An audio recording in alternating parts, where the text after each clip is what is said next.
Hello everyone, welcome to today's episode showcase on Dark Souls 3. Now time for another crossbow. This crossbow is different from all the others.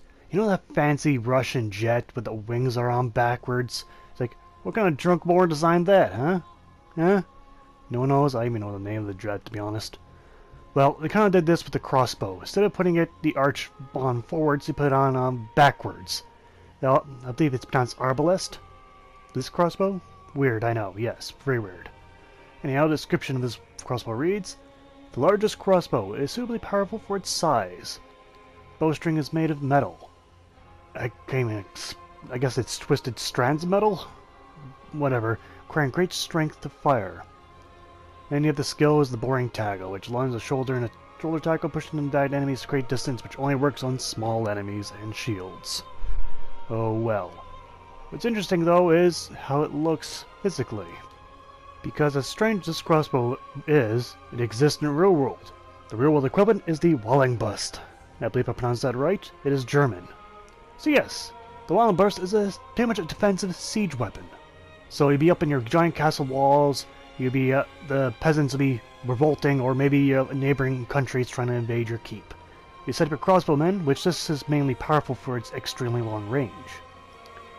I can't really tell you how powerful it was, I'm having trouble finding those numbers, but I can at least tell you when it was created. It was created in the 15th century in Germany during the Renaissance.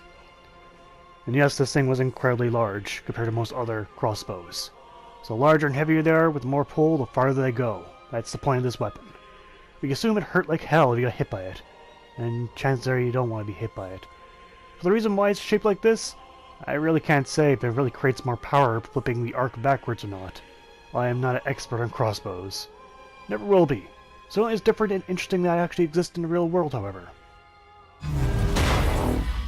Let's move on to the stats of the Arbalest. Now, physically, we got actually good damage. 80 damage.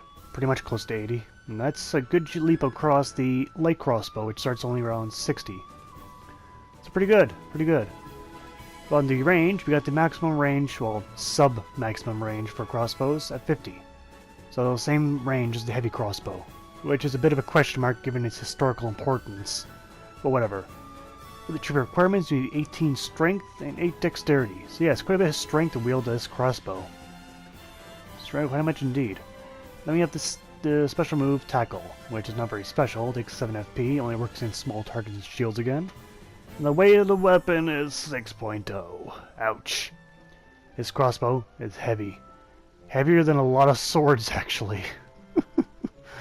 Oh, and that's going right on top of all the rest of your equipment. Okay, let's go over the animation in the range. So the firing speed is no different from any other crossbow. You can easily whip it around, funny enough, despite its large size. I kind of expected it to be a bit slower when I first saw it. But no matter. And then you got the plain tackle. All crossbows share it. It breaks shields, and knocks around small targets. As for range, it's 50. It's not quite the same as bow and arrows. As you can see here, just at the first range, the arrow drops, or the bolt drops, around a foot or so. Not very impressive. Now as we cycle to the farther range, you can see it drops significantly, up to 2 meters to 1.5 meters. So yes, the range is not particularly that great. Well, none of the crossbows are, to be honest. But yes, not a long-range weapon. Medium range at most. Alright, moving on to upgrade. For the upgrade, you'll need Titanite shards to upgrade this weapon, just like the rest of the crossbows. And you get quite a bit of damage out of this. Nigh close to 20. You do get 20 damage, between 19 to 20. So very nice upgrade. So you'd certainly get your physical damage out of this weapon very easily. Very easily indeed. And here we arrive at the final upgrade with 253 damage. Pretty significant, actually. It truly is. Hopefully it holds up. And for this review, I'll be using the standard bolts. There are the bolts I could use, but I'll use the standard bolts for this review. And just the standard bolts. Alright, now let's get on to performance. I'll start off with a headshot. Okay, with this range it should hit. There we go. 208. Pretty good, actually. Broke the 200 mark, where a lot of crossbows don't. Okay. Since now I know that it loads just as fast as any other crossbow, aside from the sniper crossbow, that I should have no problem really firing and dodging. body shots we see just 260, which is pretty good. I think the light crossbow is not much better than in terms of a headshot. So you definitely get your damage in terms of crossbows. Alright. Pretty good indeed. Okay, strike against the small guys. Since they have no armor to speak of, this should hurt them a lot more. Now, the problem is their tiny little heads. There's a body shot at 255. Pretty damn good. Headshot at 380. There we go. That's definitely damage. That's a significant amount. Now, the question is, should I try another body shot? Of course, I'm a really horrible shot. Everyone knows that by now. And I will demonstrate that this tackle can indeed go through shields. Might as well do it for every video. In case you're someone who's watching and hasn't seen the other videos.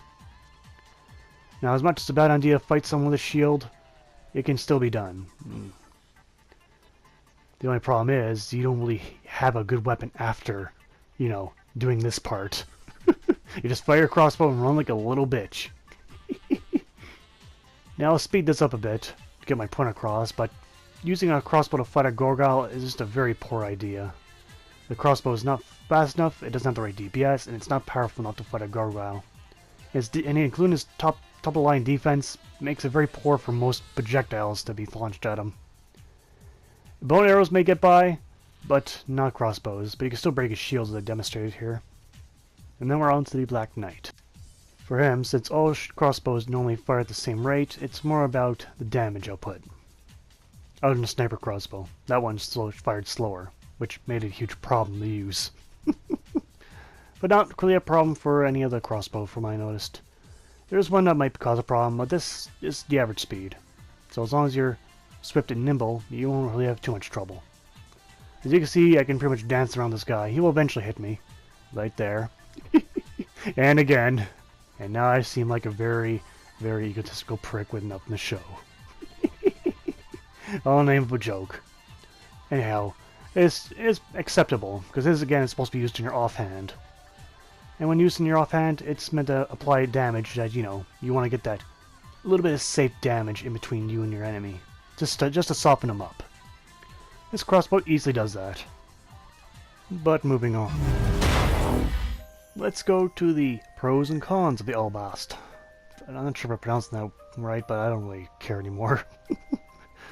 On the pros, it is a very tough crossbow, very strong compared to the other ones. A lot more damage. And to be honest, that is the only real pro up compared to the other crossbows. Cons, it's heavier than most of the crossbows. And again, that is pretty much the only real con. So pretty blank and blatant with this one. Pretty blunt. Anyhow, let's go into the score though. Score for the Arbalest damage, I'll give a 7 out of 10. Pretty good damn damage, I just do say so myself. But the range, I'll give a 5 out of 10. It's not that great. Medium range weapon at best. The weight, I'll give it a 4 out of 10. This crossbow is still heavy. Not as heavy as a sniper crossbow, but still plenty heavy. And for the miscellaneous, I give a 5. As much as this is a more powerful crossbow, it still puts a lot of weight on your character. And the amount of damage that's different between the rest of the crossbows, I don't really see that's justified with the weight of this weapon. And again, the range isn't that great. It may be historically important, but it gets a lot of things wrong. But oh well.